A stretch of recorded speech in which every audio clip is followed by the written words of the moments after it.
Hey, it's Barry. Hey, it's Brian. Hey, it's Nate. And welcome back to the Collecti-Bros podcast.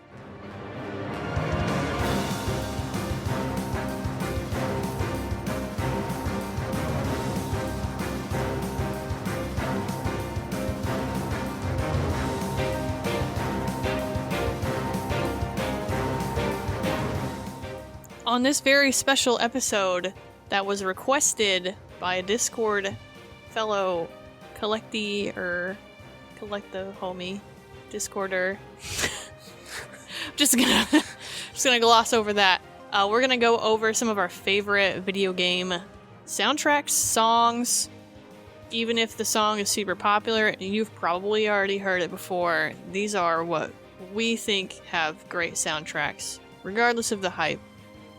There are tons of games that are known for their soundtracks out there. Elder Scrolls is a big one. Halo is an iconic one. Final Fantasy is an iconic series. So there's tons of them out there. Some of these you probably have heard of. Actually, you've probably heard of all of these. I would be shocked if you hadn't heard of a single one of these games. If you're listening to this podcast, I haven't heard of these games, I'll be really surprised. Yeah, the choices that we have today are pretty indicative of like who we are as players, I feel like. I picked two of my favorite game series. Yeah, so, like, same. Tough shit. You asked for it. Same. And this episode format is inspired by a podcast from the RPGfan.com group where they go through and talk about JRPG soundtracks with various themes. They may talk about an entire episode of one composer. And so our format is exactly in their format as, I guess, an homage. I don't know. But all credit to them. They're great. So I regularly listen to their podcast. I do now, after doing the research for this episode. While this one may be formatted somewhat similarly, it's not going to be just RPG songs. Although it is kind of heavy towards RPG it. heavy. Yeah, it is a little We're RPG an heavy. RPG-friendly podcast for the most part, so... So, before that, we're on social media, TikTok at Collecti-Bros Pod. Join our Discord. The link is in the show notes, so you can talk to us directly. And request episodes like this one. Before that, let's get into what we've been playing real quick and what we've picked up. Brian, what have you been playing? What have you picked up? I'm going to start with pickups. I picked up some steelbooks without the games just because I like them. I think they look cool. If it's for a game I like having art pieces to go with it. I found and they were $5 all day on that. The Doom Eternal Best Buy steelbook, I didn't have one, and I think it's a really nice, clean, no print cover. The GameStop Modern Warfare 2 pre-order steelbook, I've been trying to track one of those down for a reasonable price because I see them, but it always has like the game with it, so they want, $40-$50. Just a steelbook for $5 is all I wanted since I already have the game, and I just think it's a cool, iconic ghost cover.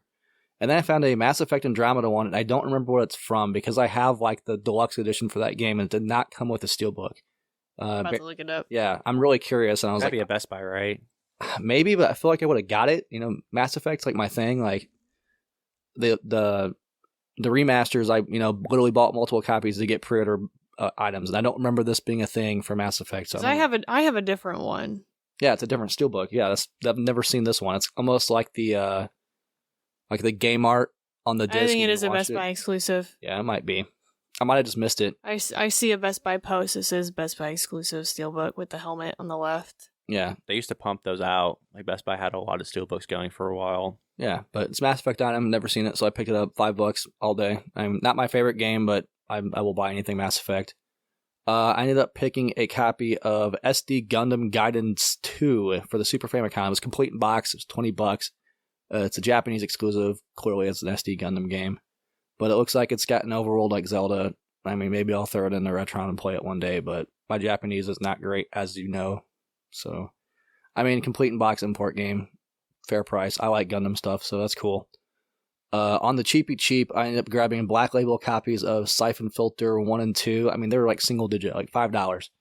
And I didn't have black labels, so why not? That cheap. Literally, Siphon Filter 1 usually goes for like $12, $13, so I got both games for that price. That's all day. Lastly, for the imports, I grabbed a copy of Dragon Ball Z GT for PlayStation. It's like a greatest hits, whatever they called it in Japan, best of. I've never seen it before, and it was dirt cheap, so why not? I have a mod chip in my PS1, so if I actually wanted to play it, I could. But I mean, it's variant box art. Y'all know how I am for that. The coolest pickup that I think's awesome that nobody else will give a shit about, just because I'm an original Xbox guy. I've had a copy of Need for Speed Most Wanted Black Edition forever, but it was missing like the slip cover. So I found a copy with the slip cover, and so I finally have a complete copy now. So that makes me very happy. It was like $10, which I feel like it's kind of crazy, but whatever, just to complete it and see one without going on eBay. I always try to find things in person, so it's something I thought I'd never find, so I'm pretty stoked for that. And then lastly, a game I've been looking for since it came out. I've just never seen a physical copy. We've talked about it a couple of times. It's getting more and more difficult to find physical versions of games upon release, but I've seen it on PlayStation 4 and 5. The Xbox version I never see is Capcom Fighting Collection. I mean, it's a really nice collection. It's everything's pretty much arcade perfect from what I hear. I really just want to play it. Obviously, I want the Xbox version for the achievements, but super happy to find it. Very reasonable price, so I snagged it. And as far as playing, I actually really got back in the Hunt Showdown. They announced that they're going to stop supporting the console version of the game, and they're going to have dedicated PS5 Series X. We don't know if that's, all your histories going to transfer over or not, so I was like, I'm going to get back into this before we figure that out. But man, what a great game. Like, underappreciated. I'm surprised it's not a bigger game. The immersion of it's great. Like the loop of like being a looter shooter, and like if you die, it's on your fault. Like it's a very addictive loop. The sound design is literally some of the best ever. Like just tracking enemy players and stuff, and then monsters. It's got everything that I want in a game as far as like, oh, one more game. Like the loop is so good in that game. And I'm pretty much all the way back in because I fell back into it. Other than that, we've been playing a lot of Modern Warfare as a group. They had Spawn on the Battle Pass, and Barry's, really big into Spawn. And we're all comic book nerds, so we're all about it. But it's fun to play as a group again. We've been playing Warzone, playing multiplayer. I've been trying to grind camos before Modern Warfare 3 comes out. No, it's not like a bragging asshole, but it's funny because this is the first Call of Duty that I've actually got like the polyatomic camos in. So I'm trying to get polyatomic for every gun. It's just something fun to do, and stop brain the neutral, just shoot things on shipment. It's relaxing in a way, but yeah, I've been going for camos before the new one comes out since everything is transferring over this time. So that's been fun. What about you, Nate? Yeah, as far as pickups, I only had one, but it was a pretty good deal. I found the Series X version of the Ultimate Edition for Borderlands 3 for $15. Goes for around $50-$60 on eBay, so that was a score. I was actually just like killing time before wrestling and pay-per-view and hopped into a GameStop and saw it for a really good price, so I snagged that. As far as playing, it's really just been Modern Warfare 2, grinding that Battle Pass. I quit playing that game for a reason. It's not a bad game by any means, it's just not my cup of tea. Part of it changes so much from gun to gun. Like what's good this week isn't necessarily good next week because they nerf things so much. So I'll get attached to a setup and it'll quickly become worthless. And I think I finally kind of found a balance, found stuff that's working for me a little better, but it's worth it for the Spawn stuff to me. I think they did a really good job implementing characters, like the guns, the stickers. They all are really awesome. And it was not like a cheap cash in. It seems like they did a really good job of implementing all the property and everything with it. So I really enjoy Spawn, so it's cool to see him get some love again. And that's what I've been kind of primarily focusing my time on, is getting this Battle Pass done. So I'll probably start another game besides podcast games here after that. Are you really, though? Yeah. I actually have like a little roadmap. I'm actually seriously going to start, and you're not going to believe me until you see it. Like You're not going to do it. No, I am. Seriously. No. I have a roadmap. No. I've got to give a shout out really quick. I'm stupid and forgot. Played a cool little indie game. Probably the best title. Turnip Boy? Turnip Boy Commits Tax Evasion. What a fun little diversion. It was leaving Game Pass, and I just wanted to get the achievements or whatever, but I really enjoyed my time with it. It's kind of like a simpler Zelda clone. It almost feels kind of like a Flash game due to the art style and how simple the gameplay is, but it's hilarious. Like, I was literally cracking up the whole time. Definitely worth a play if you guys see it for cheap. Sequel's coming out fairly soon. Yeah, I don't remember what crime he's committing this time, but... So what are you going to play next, Nate? Witcher 3. Hmm. I know. Hey, every time you doubted me, I'm going to say, you're not going to play Final Fantasy, every single time. I commit to it, it works. And it's true. I know you'll play it at some point, but I've been begging for 3 years. I told you at the beginning of this, I told you at the end of last year I was going to play it before this year ended. Remember? You're going to play it this year? Yeah, I'm playing. You plan on playing it this year? Once I max this Battle Pass out, it's the next game I'm going to start. Okay. So, 120 hours. That's fine. Let's go. Pick at it. I'm gonna play other stuff in between because I don't think I can sit there and dedicate my whole life to it. Because like Says the guy who put 70 straight hours on the Starfield. yeah, I'm done with Starfield. Like let that be known. Like well, I don't want to take up the whole time talking about that, but I'm done with Starfield. I don't know. I'm not very good at like playing multiple games at the same time, so I'm hesitant to say you should do that because like Witcher's combat is a little specific. You can forget very easily what you're supposed to do. We'll see. It's one of those things I say until I start playing it. Yeah. It's as good as like, I mean, I've played the other Witcher games to be very clear. It's just the only one I haven't played, which is really stupid, but I'm excited. It's going to happen. So like, next time you guys hear, hey, what are you playing? It's going to probably be Witcher 3 if I'm done with this battle pass. So You're going to play it in 2 weeks? Oh, no, it's a month. It's a month. My thing is like, Okay. I'm farthest back in this damn battle pass because I get really bored with Call of Duty really fast. So like part of me is like struggling to finish it. So yes, you can play Call of Duty while you're playing the podcast game.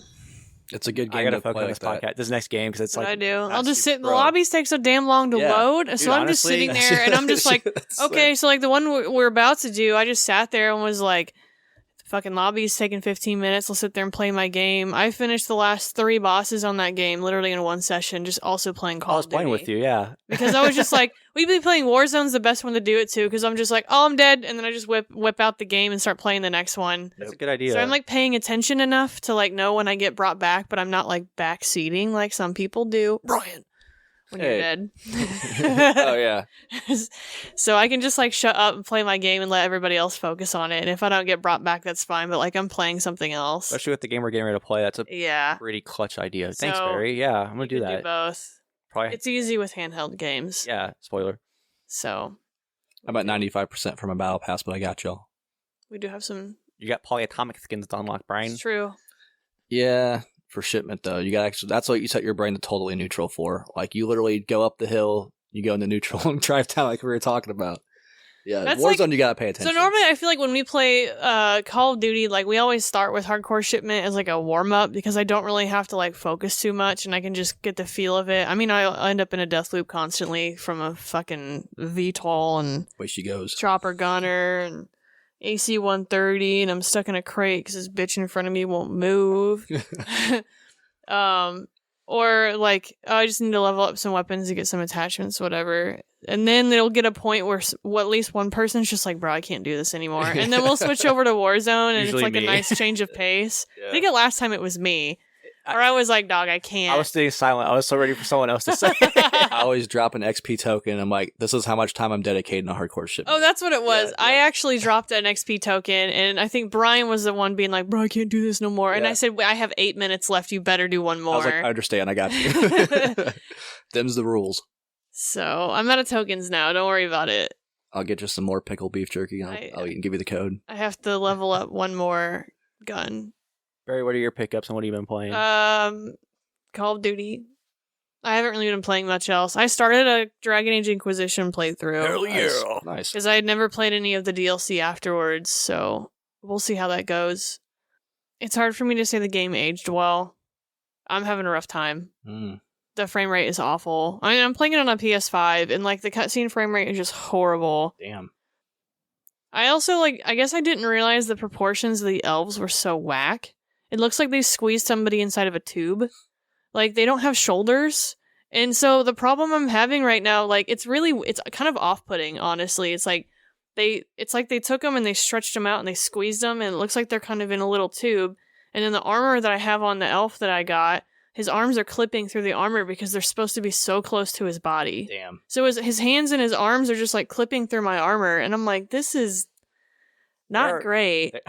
I was like, what? So I looked it up. They are awfully thin neck. Yeah, they're like stretched and like squeezed. And I know like elves in lore typically are kind of slender and lanky, but these ones just kind of look like you took a human proportion and just like stretched them vertically and then squeezed them inside of a small space. It's weird. So I don't like looking at my character is what I'm saying.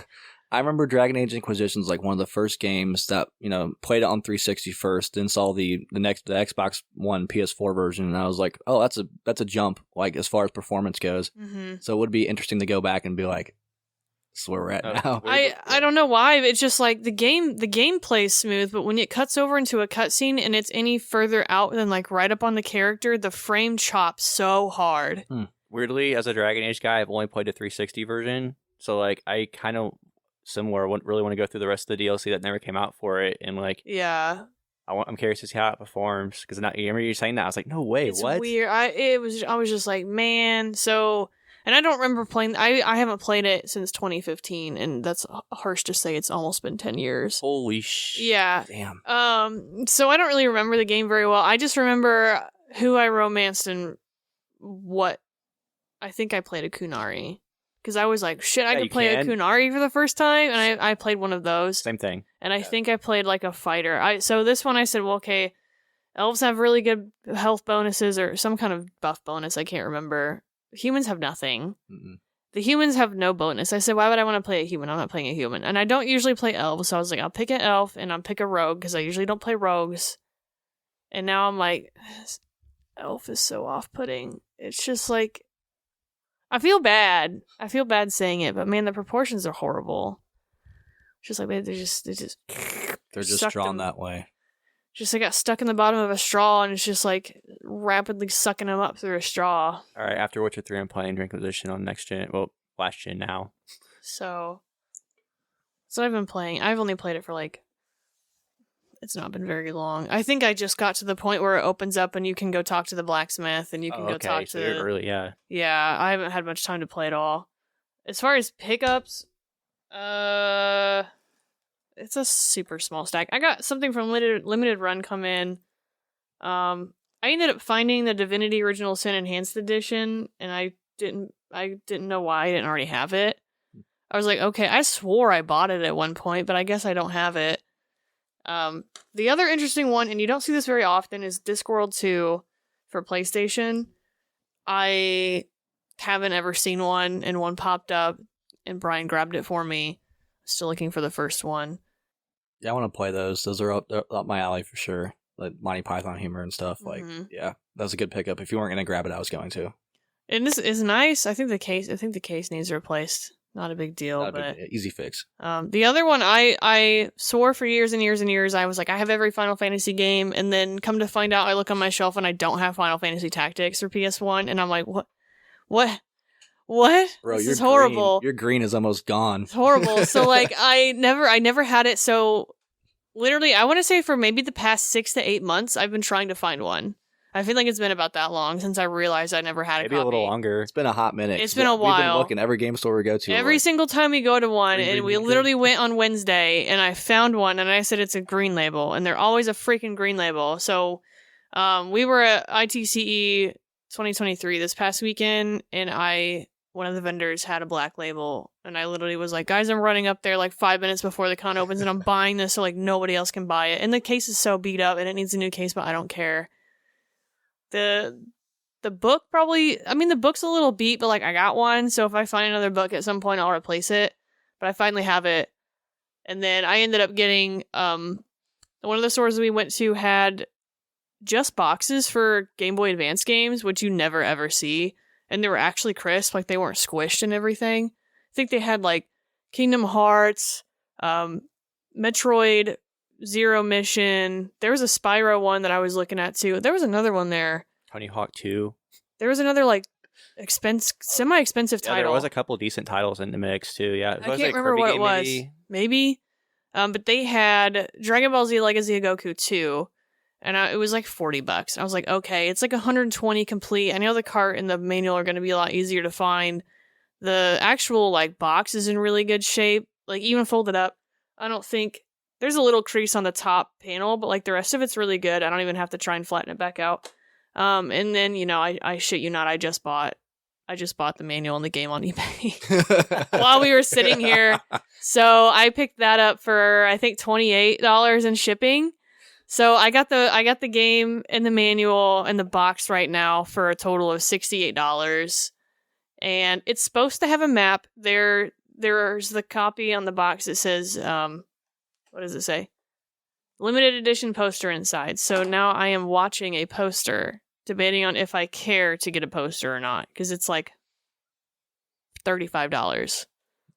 Yeah. So I'm watching the poster. I don't know if I'll pick up the poster, but It's one you can always come back I to. literally just did buy this not even like 5 minutes ago. Sick. I think when Wondering Nate what was you were doing. talking. Live breaking news, bro. Yeah, I was just like, Thought I was being fact checked for something. I'm like, you're No. telling me what I'm playing? Like, no, I was sitting here shopping. That's what I was doing. Sick.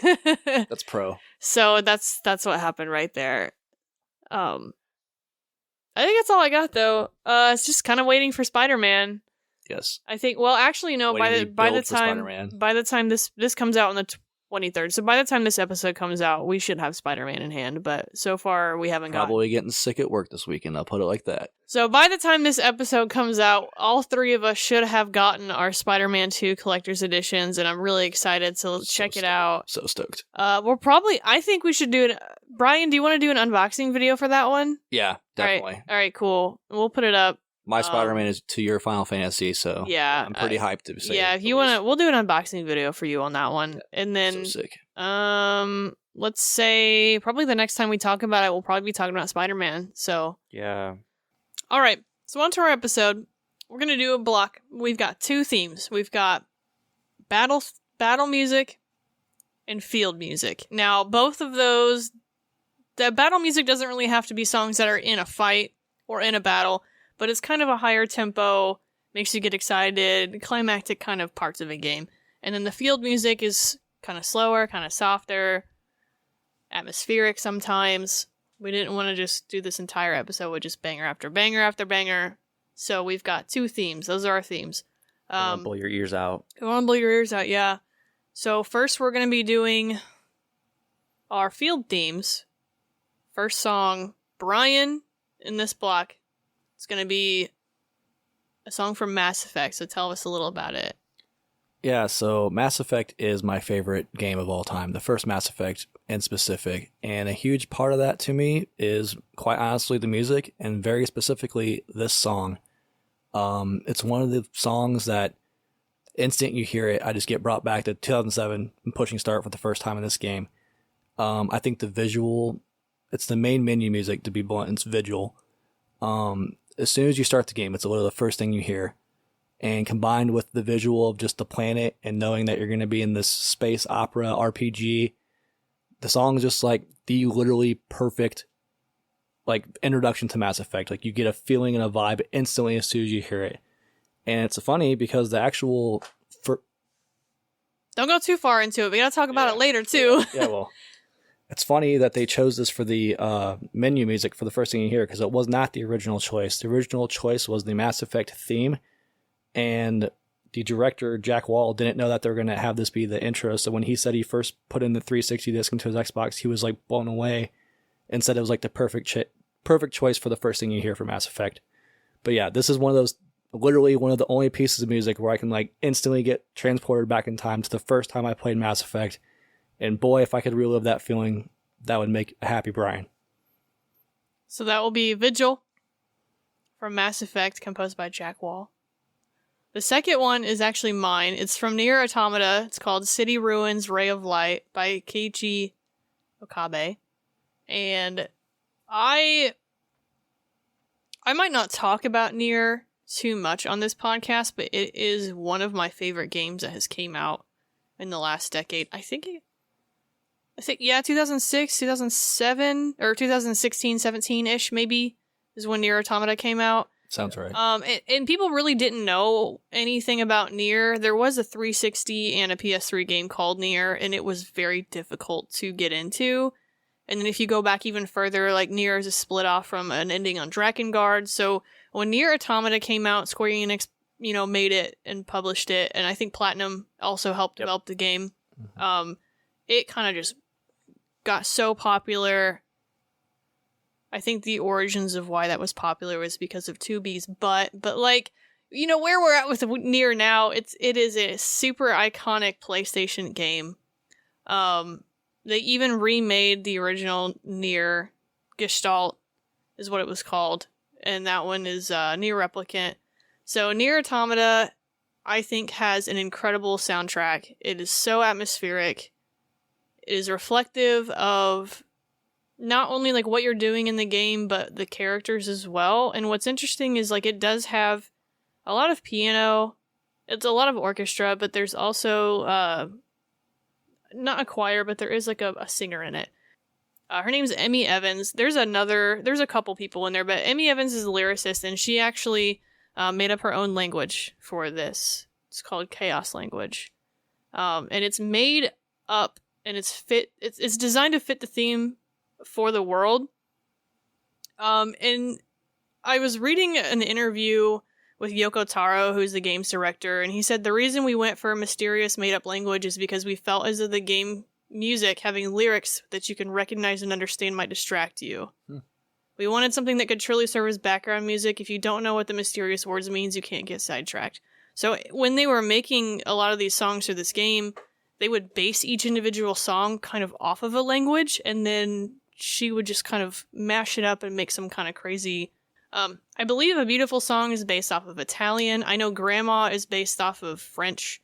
So every song kind of has a language it's based on, and then the lyricist literally was just like, I'm just going to spew out whatever that makes sense for where it's playing or what the theme. So keep that in mind in this one. There is chaos language in it. It's not meant to be recognized in any way, but you may kind of hear things that sound like a language we understand. And the idea between why she did that was, she said she wanted to create a language that was similar to what we understand now, but it's so far in the future that it's kind of deconstructed and devolved into something else. So it seems similar, but it's not really completely recognizable. So, which fits the theme of the game. So we're going to listen to those two. Vigil, Mass Effect by Jack Wall, and City Ruins, Ray of Light, Nier Automata by Keiichi Okabe.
So first we had Vigil from Mass Effect,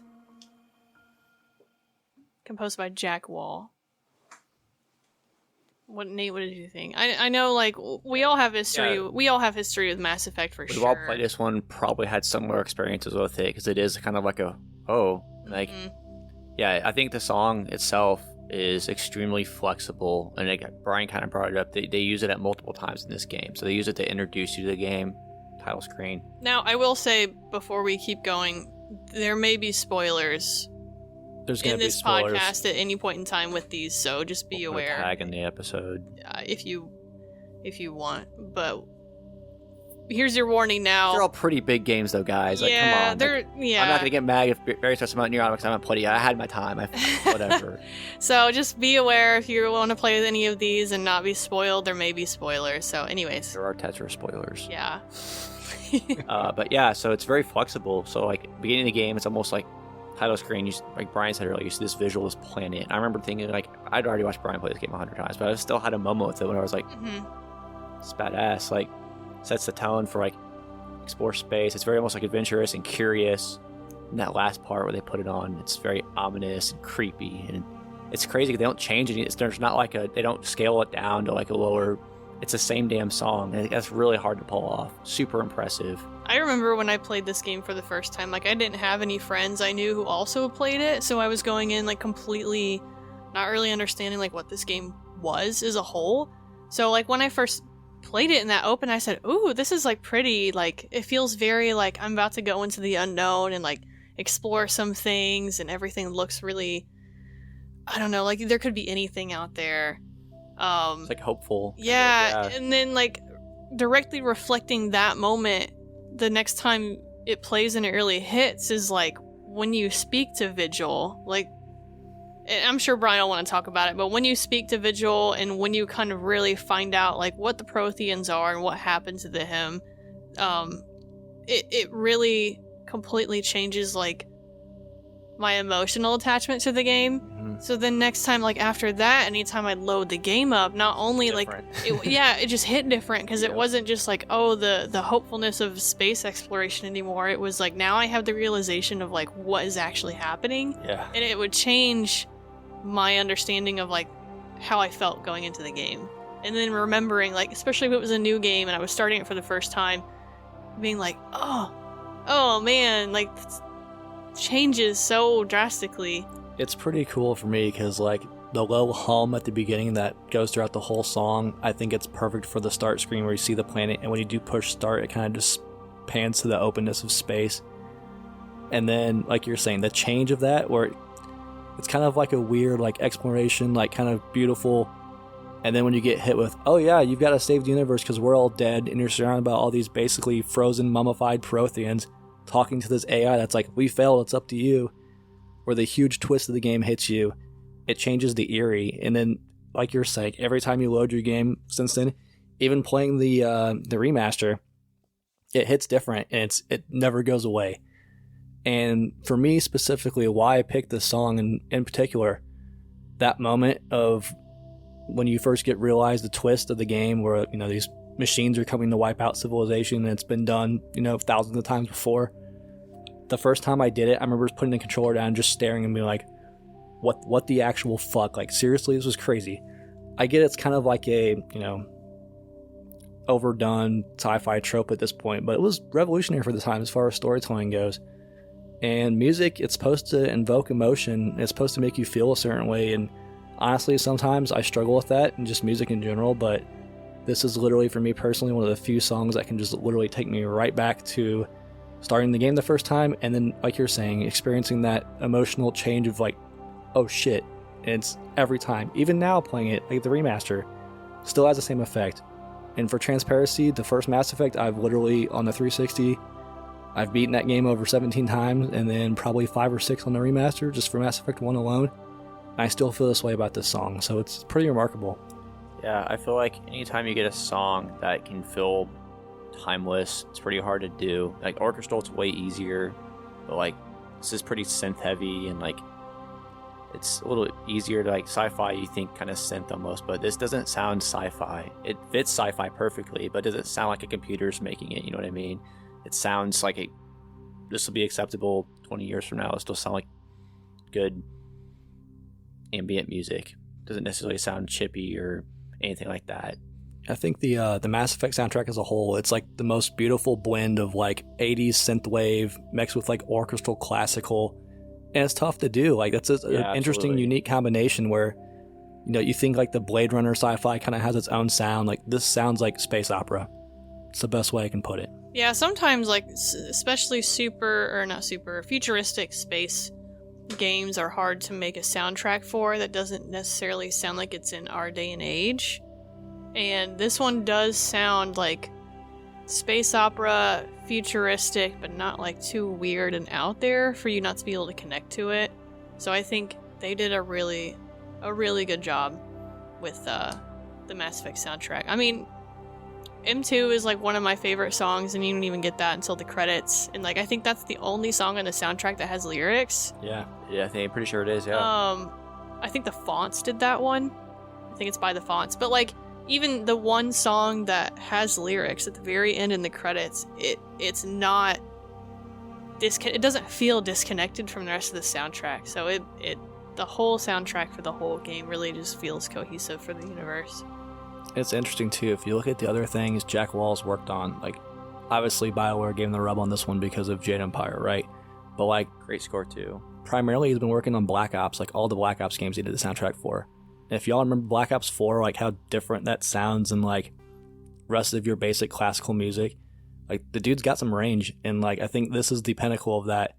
Where when Casey Hudson approached him for the soundtrack, he was like, I want 80s synthesizer and then orchestral, and the rest is up to you. And he worked on the soundtrack by himself for 6 months, composing a lot of like the battle music at first. And the more I looked into this, the more like shocking that this game soundtrack is a masterpiece. The only sample they had, they basically made people audition for it. They had a sample from Sam Halleck, who came on board 6 months after the production, because his sample he sent in, they ended up using for the map music. Mm-hmm.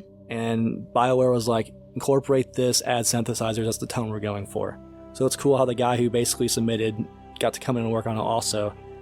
But like, not only that, so you had two guys working on the soundtrack, they worked together in cohesion. They didn't have any of the cinematics done until the 2-week deadline for the audio department. BioWare submitted all 40 minutes of cinematics, 2 weeks left. It was like, yeah, we need... Wait, there was only 40 minutes of cinematics in the whole game? Yeah, kind of crazy, huh? Wow, okay. Yeah, but they're like, yeah, I need this in 2 weeks. And he was like, I can't do that. Like, I had a good day if I'm cooking full speed, no errors, I can get about 2 minutes of music a day. Is that like out of gameplay, like cinematics? Because like a lot of it, you're sitting there waiting on a wheel or whatever and stuff. Okay, because I was like, there's no way. I was like, there's no way. There's only 40 minutes. Not the speaking, but like the actual movies, you know. Yeah. But it's pretty wild. Like the game went through some stuff, and they have this iconic of a soundtrack for going through it. Not bad. In our second one, I don't have any fancy transitions. I'm sorry.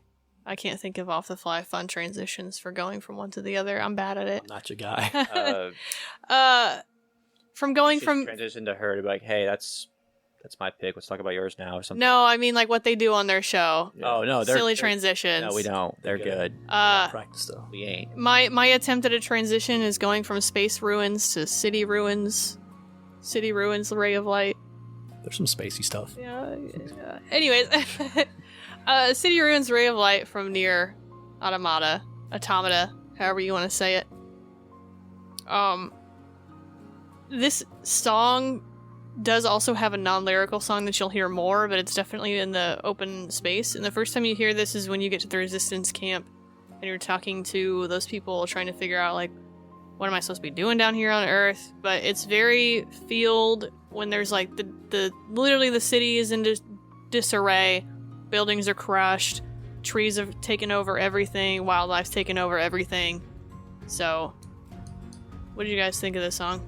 Yeah, so I have no experience. I never played this game. I have heard the soundtrack's fantastic, and like I've only listened to it when we did this episode, and like I'll second that. I'll go ahead and say it's got a great soundtrack. It's like I went and found other songs for the soundtrack after I listened to this. Like, damn, like there's some really good ones. Yeah, I don't think it sounds unique. It sounds super unique. Like that's the one thing I will say. I've obviously know of the game. I've seen the game, and like it seems like it could fit perfect. So, like beautiful song, honestly. That's a different song called Beautiful Song. I just meant this was a beautiful song. There you go.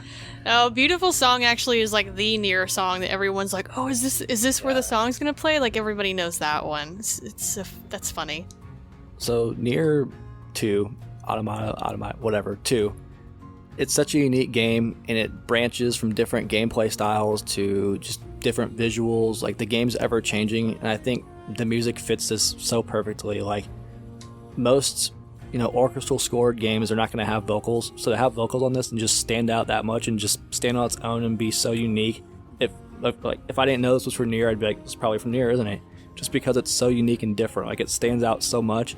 I had no idea about the foreign language thing, or a created language rather. I just assumed it was a foreign language that I didn't know, which it's a lot of them. Spoiler.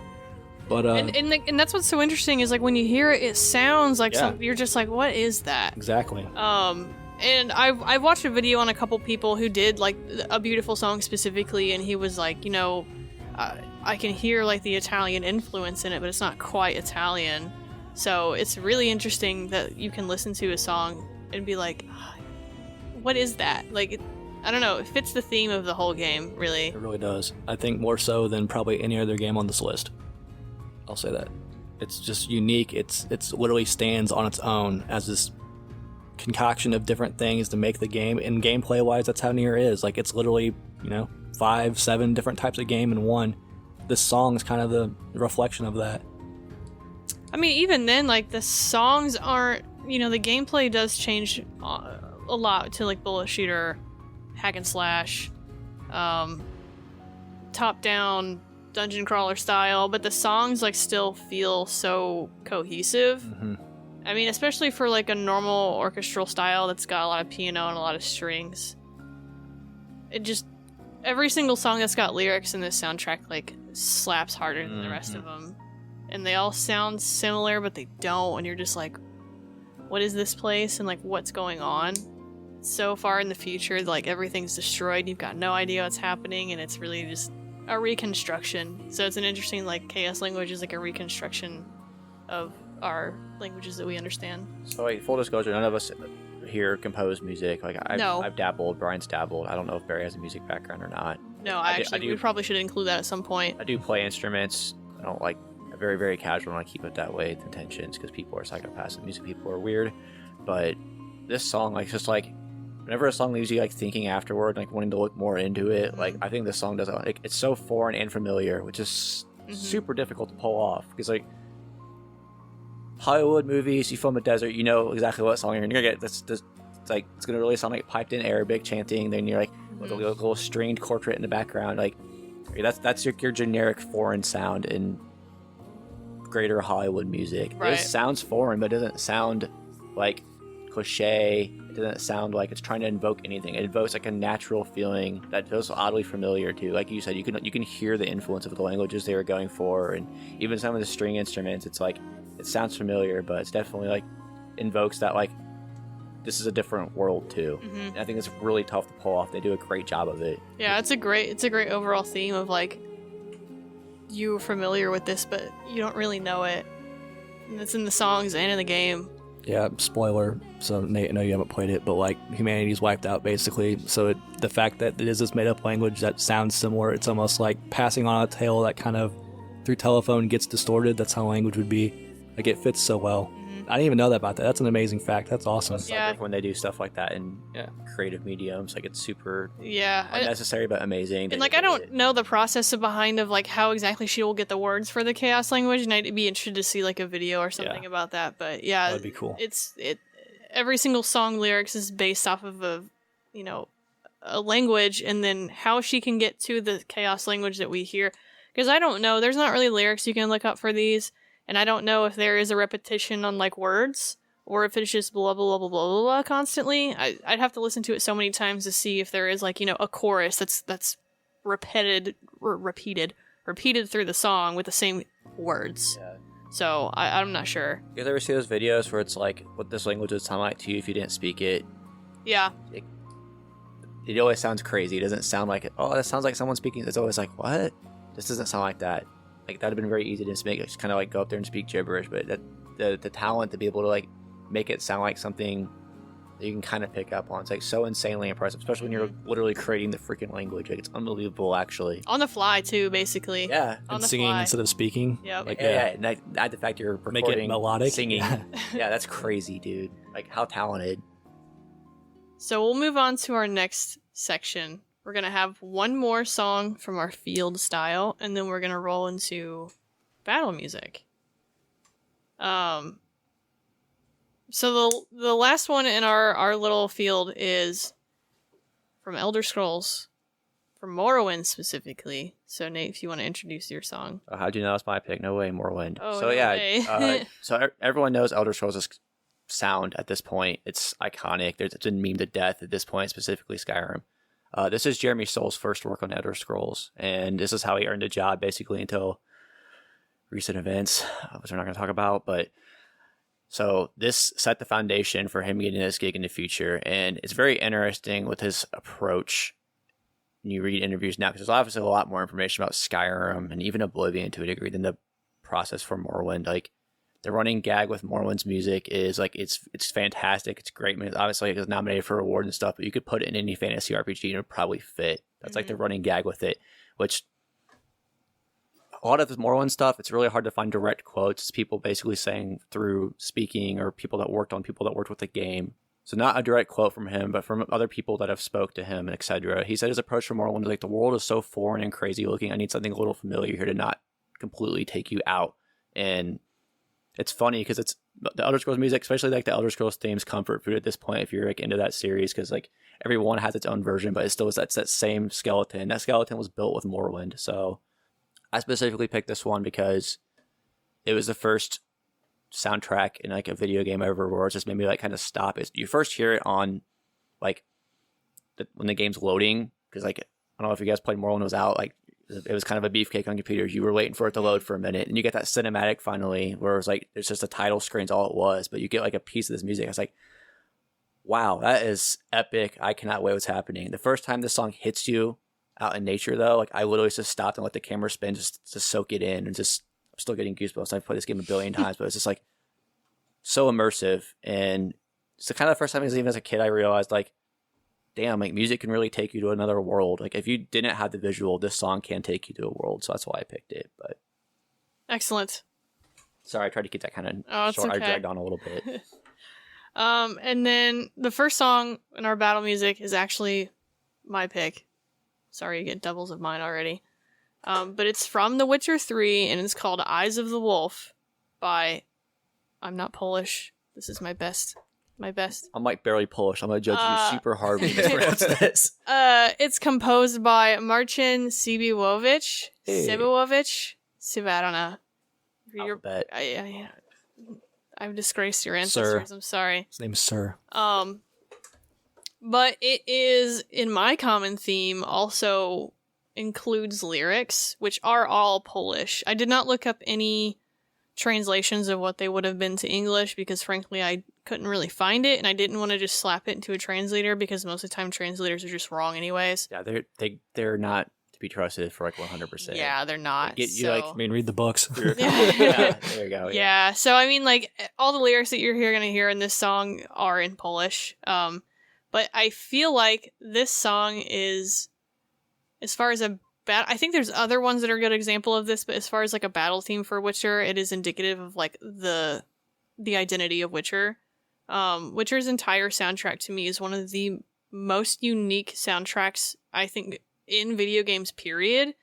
Anytime I'd hear something from this, I'm like, that's from Witcher. Mm-hmm. And I think that is due to them using a lot of instruments that you don't normally hear in an orchestra or in scores, which is a lot of, folklore and Mediterranean instruments. So there's not too much in terms of like interviews about the song or the soundtrack in general, but the composer does have a YouTube channel actually. And so he put up recordings of like them doing some songs for some various games or like for Gwent or whatever. So you can actually see the types of instruments they're using. One of them is a bouzouki, if I'm saying that right. It's a Greek stringed instrument. It's in the mandolin and lute family. And it's like a long neck lute, which kind of makes sense that it's a lute. And there's 3 and 4 string versions. I think I saw them using both. And then another one was the Kenichi. It's like a Greek lyra. So it looks similar. Yeah, it looks similar to like a violin, but you kind of play it lower to your, like you sit down and you play it lower to your chest, like a violin with a bow. So those are like 2 prominent instrument types in these songs, and I just, it's so unique for the game. It fits the game so well. I mean, like, Witcher's universe is kind of in its own thing, but being a Polish studio, it's interesting that they would choose to use Mediterranean instruments. There was also a recording of one of an instrument for a Gwent session. It was actually a custom folk instrument used by the guy who was playing it with his own design. It's cool. So that was really cool that they're making their own instruments for this. So, Nerevar Rising from Elder Scrolls 3 Morrowind by Jeremy Soule. Did I say that right? Soule or Soule? Sure. And Eyes of the Wolf from Witcher 3 The Wild Hunt by Marcin Przybyłowicz. Przybyłowicz. I'm so sorry. Did you say that right? Przybyłowicz. Sounds good. Thank Slavic you. blood checks out.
Nerevar Rising. You're just staring at me. The Morrowind song. The Morrowind song. Morrowind Morrowind. theme's the other name of it. That's all it is. I think, in my opinion, that is like the Elder Scrolls motif song. Yeah. More so than the Skyrim one. I think the Skyrim one's popular, but I think that one is repeated in other games. The motif is. Yeah, so this is like the first one, and they did one for Oblivion, they did one for Skyrim too, and then they did one for ESO, I believe, also. Yeah. But whenever I think of one, I think of the Morrowind one. Even though I dislike Morrowind as a game, I think it has got. It's one of those songs that I feel like sets the tone for like a great adventure. Mm-hmm. So it does slap every time I listen to it. Yeah, like no doubt, and it's crazy. We were talking about it when we were listening to it, like the process of like Morrowind soundtracks are around 40 minutes long. Mm-hmm. There's songs in Skyrim that get close to that territory. It's like just the difference how the like music industry and the game industry have like just completely changed. Like everyone kind of jokes this dude's process is insane. And you listen to like interviews and stuff with Skyrim. There's wind that he incorporated into his music, where he used mathematics to like calculate the width of the mountain and like how tall you'd be in the mountain for the pitch of the wind and stuff. So he's like known for being extremely into his work. Mm-hmm. They're running gags like this feels like a phoned in soundtrack, but it's still somehow amazing because it's only 40 minutes. And I'm like, that's a little ridiculous. It's literally just the difference of like budget for one. Mm-hmm. This is like the first Elder Scrolls game that took him to like a new level. It's not. So it's crazy how it's like it's so funny you compare it to the rest of Elder Scrolls games where you're like, wow, this is a short soundtrack, but like this song set the groundwork for everything we have now with Elder Scrolls music. It's crazy. Like, so he started off at Square working on Secret Evermore. That was like his first job. Okay. So he got it. He does RPG music. Like it's pretty much what he's like known for. You know, obviously he's worked in Hollywood and everything at this point too. Well, was working, but so he's familiar with RPGs. But you know, it's crazy where you have Western RPGs. Elder Scrolls kind of being the king of that. I think that's a safe thing to say. Where his style is, and the songs are like this song specifically because it, like you said, it grandfathered the rest of them.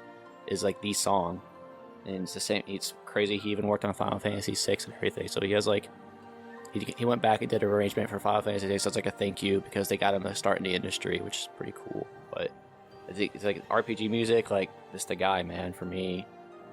And like you said, there's so many songs that like evoke emotions of like great adventure, and this is like super calm, like. This is like song that kind of gets your blood boiling a little bit. It's like, I'm going to go on an adventure. But at the same time, you're walking through like these weird mushroom fields in Morrowind. It fits that too, where it's just kind of like grandiose and exploratory and open. And it's not a super complex song for being orchestral either. Mm-hmm. It's, I guess I did a preface before we played this song. It's to kind of give you a sense of familiarity and normalcy in a very alien world that Morrowind is. Right. Brian, I know you probably had similar feelings on this song the first time. Yeah, I agree with Barry. This is my favorite version of this song. I think the Skyrim version with like the chanting, like it fits that game perfectly. But I think this version of this song fits Morrowind perfectly. And as a classically trained percussionist, hearing that bass drum like thump in this version is awesome. Like, wait, you're a classically trained percussionist? Yes. Yeah, I really am. I don't want to go into specific. Classically how? Trained at schools and shit. Okay, I didn't know that. That's cool. I couldn't afford that shit. I don't talk about it. I just thought you were some dude with a drum set in his garage. No. No, he's like I don't want to sound bragful about it, so like I used to really enjoy it, invested a lot of time into it, and then people always give sports people a bad rep for treating people like shit. Music people are just as bad, and there's a reason why. True, yeah. Honestly, there's a reason why I don't play anymore. Like, I'm not gonna sound like boastful, but like I'm a pretty good drummer. So like I've played a standing bass drum, I played solo snare, like all that. The percussion in this arrangement particularly is awesome. Like it's so much different. Like most classically trained songs, the percussion doesn't overpower, and then you can hear that bass drum rip in this, and it's just satisfying. It's so satisfying. Oh, and it even just starts with it. Yeah, just boom. Anytime a song starts with a thick like bass drum, I'm that like, big standing bass. It's got that power behind it. I'm here for it. Yeah, it's cool, and it really does fit the Morrowind, like the Demoir and all that. It's just boom, boom, like that power behind it. But when it fit in the Skyrim version, like the chanting's overpowering in the Skyrim version. I think this is my personal favorite version of this track. It is part of Elder Scrolls that makes it feel special, is like his music specifically, and he's not going to be involved with Elder Scrolls 6. Like we already got this confirmed. So curious to see the impact on that, because like I mean, it's the same leg as Dragon Quest. Same thing happened with Dragon Quest, and you know the only reason we're not getting him is because he died. that's not the same thing. Yeah. Well, no, he Really? did some messed up stuff that people are not a fan of him. And so basically, like, a lot of people were like, "Well, I'm not sad he's dead, but It's the work we're talking But- about here. it's the work." Yeah, the Separate question. the art from the artist. The question is when, you know, that is a hard question for a lot of people to answer, is separate art from artists, and they're same vein is like, what's Dragon Quest going to be without him? Yeah. What are we going to do? I didn't know that. Damn. So I think things will go on, and I mean, you have to look at Final Fantasy is a great example of like how that torch has been handed off and still been successful multiple times. It helps when you have a And- skeleton built to like kind of. Yeah, and I think Elder Scrolls does have a foundation built Yeah. for the next person to come in and build something that does feel still like Elder Scrolls. It's not just like, okay, you had one game to go off of,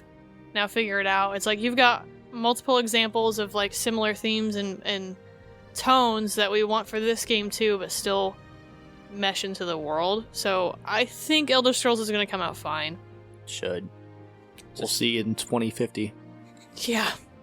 But yeah, this song specifically, it's my favorite video game song of all time without even like hesitating.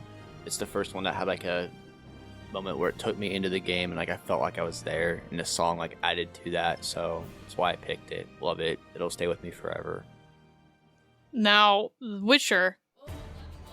Neither of you guys have played this game. Fortunately, Unfortunately. I've bought it 4 or 5 times. I'm and owned a it. big Witcher fan, so what did you guys think about this? Like, not really knowing where it is in the game or Yeah, so I think playing the game in its entirety. so. I've played Witcher 1 and 2. I know of Witcher pretty well. It's obviously everywhere, but like, yeah, it fit. First thing I thought, like hearing this song, was like it really fits the combat. And I've not like played it, but I know Geralt's combat is almost like a dancing, like the movement's not normal. It's not like he's sitting there with his feet grounded, like using his sword thrusting. He's like very like, even if you play Soul Calibur, or if you play even freaking Fortnite, they have Geralt's like, they make it a point where his fighting is very like a certain way, where there's a lot of hopping, there's a lot of like moving. It's almost like folk dancing music. Sounds very like folk music, so it incorporates it into like the combat pretty remarkably.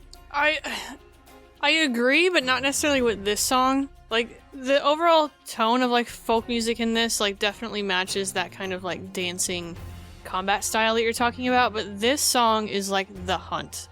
This is like what the Witchers, to me, this is how it feels like if I'm a Witcher and I'm hunting a monster and I'm on the move, like target acquired, like that's what this Tracking, song yep. feels like. It feels like very predatory, very huntery, like we're not fighting, but I'm about to snatch you up and you know I'm right behind you and you're running away. Yeah, That's what it feels like. song has a lot going on.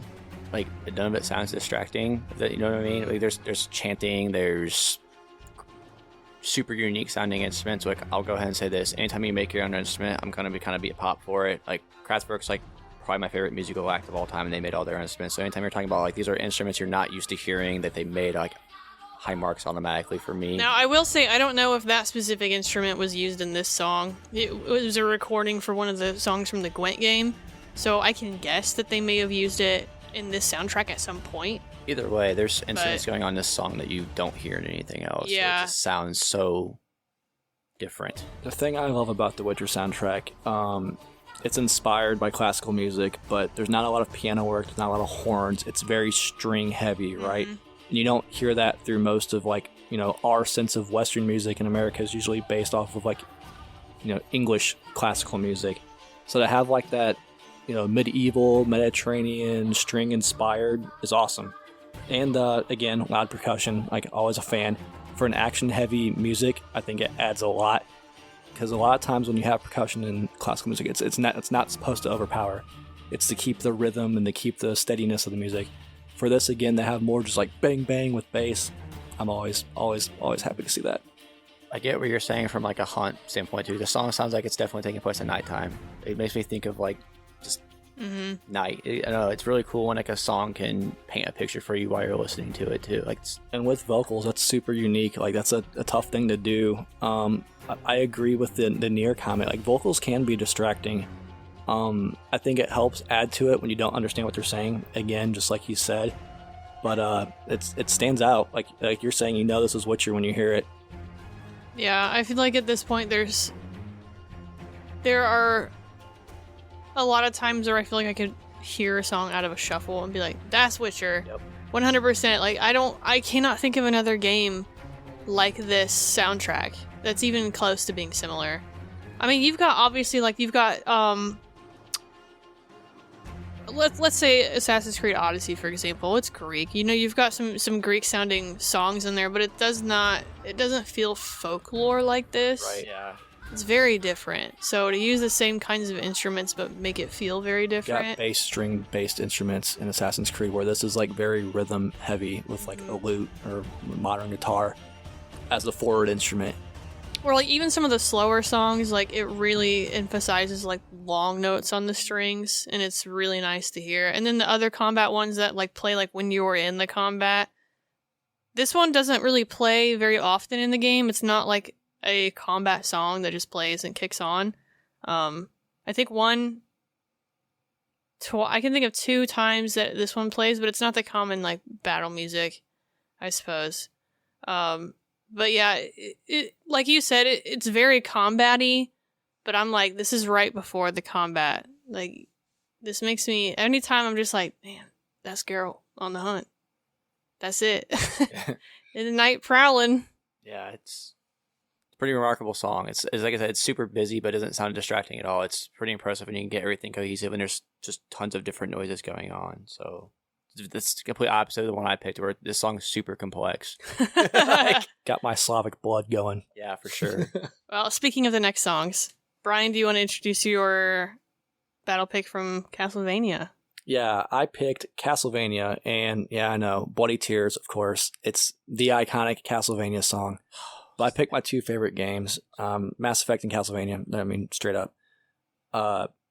Yeah, like I said, I know this is everyone's Castlevania pick, and it's been redundant over and over, but it's the thing about this song that I don't think it's talked about enough is how it's much like the Elder Scrolls theme. It's a recurring song, but the changes from system to system and game to game, it's kind of turned into its own. Every song's almost its own, stands on its own as its own unique thing. And the version I picked for the PC Engine for Rondo of Blood, it's the first time it was put on a disc, so it's the most unique version in my opinion. It's a bop of bops, bro. Bops and Bops, yeah. Like everyone, like even if you didn't play the games, you just watched like the Netflix show. It's got its own version of it, and It's got 2 different versions of everyone it. goes, "Oh, it's a banger." It's like, yeah. Nate, your last song. Speaking of folk music, Speaking of folk music, we're gonna close our episode out with one last song from the iconic, world-changing, Hillary Clinton-loving Tetris. yeah, I picked the Tetris theme, specifically the Game Boy version. I think everyone would agree it's the definitive version. Now, Tetris is obviously it's probably the most ported game of all time. It's probably like one of the most played games of all time. So everyone knows what song we're talking about. It's the Tetris song. Arguably the number 1 game of all time. Literally, I mean, Tetris is undying. so you talk video game music, this is like probably what a lot of people think of as soon as they say it, like especially a certain age group. But yeah, I picked it because it's the first. I played Tetris very young, obviously. I played it on the original Game Boy. This was the first song I ever heard where I was like, this goes with this. I was super young, but I was like, I figured out, I was like, wow, this is like this is a song for it. It's not like anything else. Little did I know it was like a Russian folk song, but like I was also a little kid, so like sue me. But I heard that, and I remember as a little kid being like, that's a Tetris song. So I kind of picked it because it's like a moment in my development that I remember. All right, so let's listen to Bloody Tears from Castlevania Rondo of Blood. Let's go. The PC Engine version, composed by Kenichi Matsubara. And then after that, Tetris Type A, specifically Game Boy. Hirokazu Tanaka, aka Chip Tanaka.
Yeah, Bloody Tears and Tetris.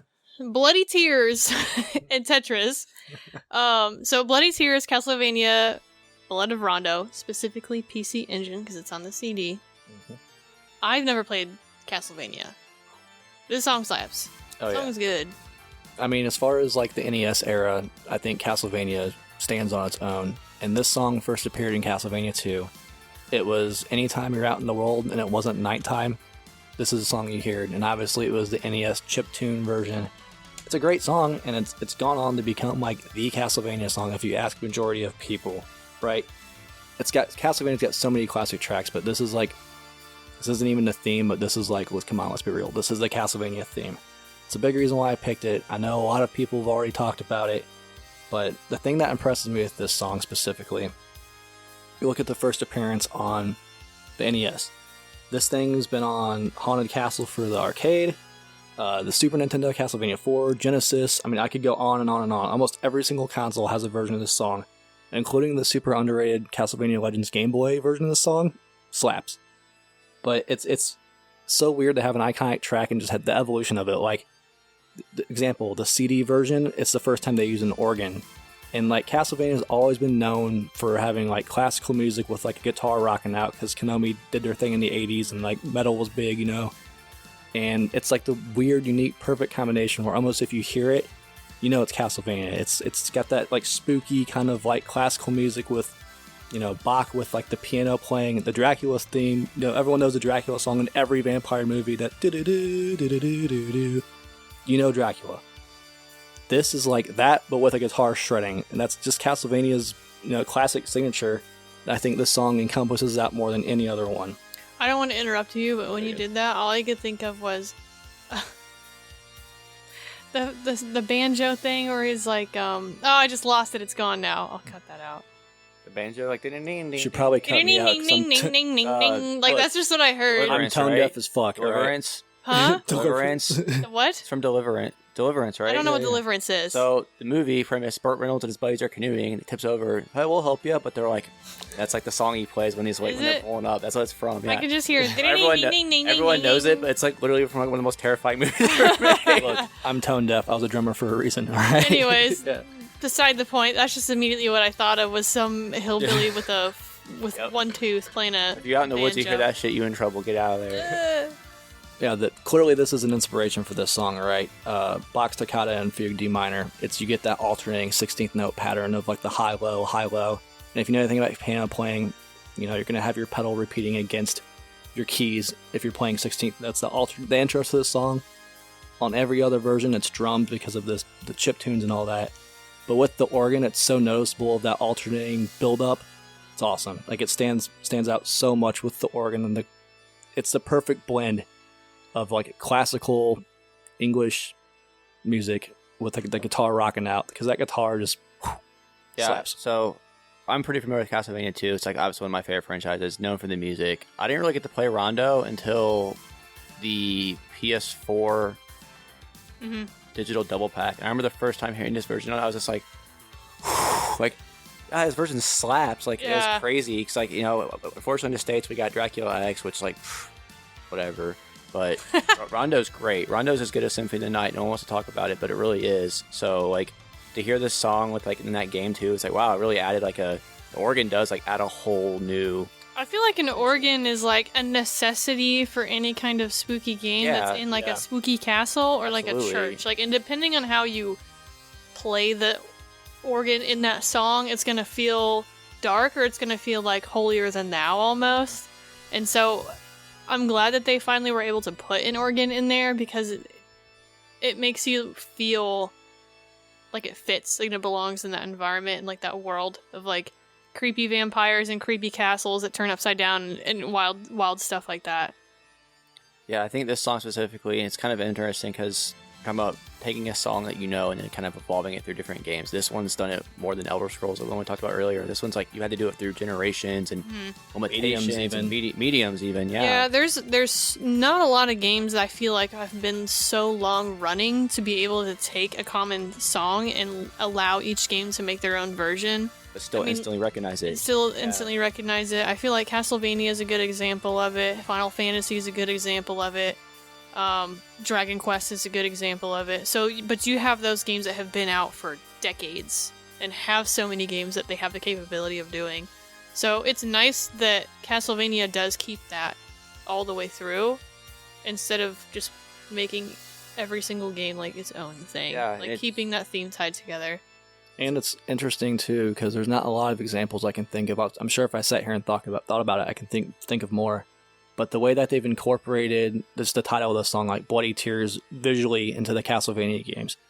Later entries, there's literally enemies that'll cry blood. In the anime, when Dracula's wife died, he literally cried blood. So it's cool to have like a title track be incorporated, something that you hear audio-wise, incorporated visually also. A lot of the enemies, or there's even dialogue where they're like, you're going to cry tears of blood. It's cool to have it kind of cross over visually also. Absolutely iconic video game music. Not a whole lot more that I think of when I think video game music for like Castlevania tunes. From an iconic video game music to an iconic game, Tetris. Speaking of video game music, Tetris. yeah, so it's crazy. You think video game music, a lot of people are going to say, oh, no, the Tetris song. It's not a video game song. It's a Russian folk song titled, let's butcher this, Korbaniki. Korbaniki? Korobaniki. Korobaniki? I don't speak Type any of Russian. cat. Anybody who knows Spelling Russian, please correct us. Korobeniki. It's a type of cat. But more people, guarantee you, on planet Earth, you play this song, they're going to go Tetris song, then, oh, Korobaniki. So it's funny how you took something that's the songs from 1862. It's originally a poem before it was like turned into a song, but it's like obviously was spoken in that rhythm. So they wanted to take something Russian, because Tetris, if anyone didn't know, it's a Russian game program. It turned into a game, but they wanted to kind of pay homage to it. And this version's Tetris been around forever. Just billions. There's more ports of Tetris than anything. I'm not even going to look it up. I know that for a fact. Like Super Nintendo. So you have kind of the same way we were talking about the Castlevania, where the song has evolved. Mm-hmm. Like everyone knows this one though. This is the one. Like no one even cares about the rest of them because they're like, yeah, it's great. Whereas to the point where even in Super Smash Bros. Ultimate, where there's like every fucking song for every game ever, like the song's in there because it appeared in Luigi's Mansion even. Because everyone's like, hey, you can change. There's a little Easter egg you can find where you can play the Tetris music when you're looking around in the mansion. So they're like, put it in Super Smash Bros. Ultimate too. So like, there's like a little weapon you can throw at the Tetris block and it transforms and stuff. Like Tetris, and specifically the music to Tetris, because everyone's played it. You know, like your mom's played Tetris, your grandma's played Tetris. Everyone knows this song. And it's crazy that's not technically like an original work. The crazier thing that I wanted to talk about, Mr. Tenaka, who's a legend in the video game industry. We're talking music from Metroid. I mean, he's the chiptune guy from Nintendo. He created Mario's jump sound, the sounds in Donkey Kong for like, back when they were in an arcade. Like this man is the Duck Hunt he made the sounds for the blaster. Like for if you're in Japanese Pokemon, he's the guy. So we didn't get the same music here and stuff. But in Japan, if you say Pokemon, like he's the music you hear. Like talking about legend. So like, everything he did was just earthbound, just crazy talented. He made a song for this game. The song called Tetris Theme isn't the actual Tetris theme because everyone thinks this is the Tetris theme. He made a song called Tetris Theme. It's only on the version 1.0 of the Game Boy carts, which have come out somewhat collectible because of it. The pack-in versions are not it. They're the updated ones. But there is an actual song that he created when he's like, oh, make a theme for Tetris. And like hardly anyone knows it because everyone knows this is a Tetris song. So I think that's a very interesting little fun fact about it. I didn't know that. But yeah, I'm sure like part of the reason why I picked this song is when Brian and I were very young, it sounds way simple with the internet, but they didn't really have the same thing. We had someone my dad would trade stuff with. He would trade stuff from America and send it over to Russia. The guy would ship us back Russian stuff. So we had a bunch of like kids books and like just all sorts of stuff, like folk, like not nursery rhymes, like what do you call them? Like Snow White's one. Fairy tales? Fairy tale stuff. We got like fairy tale books and stuff. Which are very like, folky, the art and stuff. It was like folk art. And it kind of just like, I remember playing this stupid Tetris game I was supposed to be reading, trying to hide it behind a book and playing it on Game Boy and like, reading it like, oh yeah, I'm like looking at this Russian book, but like hearing the song and stuff. And it's kind of brings me back to like my childhood. And it's a very like nostalgic song for me. I'm sure it is for most people. So it's kind of an interesting little fun fact pick for me. It's a very personal. So like I said, it's the first song I was able to correlate. Like it's a theme to something. Like people make themes for things. Was the Tetris song. So I think it's an iconic piece of video game music that everyone knows. It's a great one to end on too. Yeah. And get stuck in your head. Yep. Yeah, and it's the thing. It is pretty short and repetitive, but like you're never annoyed by it. Mm-hmm. You get frustrated as hell when you're playing Tetris. I think it's the one interesting dynamic I think with this song. It's not immediately like, oh god, but when the tiles start adding up and going up, the song will like it keeps the pace no matter what pace you're playing Tetris at, which is really cool. It's great design. So that's it for our episode. Honorable mention song. We're gonna lead you out with this. It's a beautiful rendition. Incredible rendition, Halo theme song, performed by 80 guys in one bathroom. So, please go check that out on YouTube if you would like. Thanks for joining us on this episode. Hopefully in the future we'll be able to do more soundtrack episodes.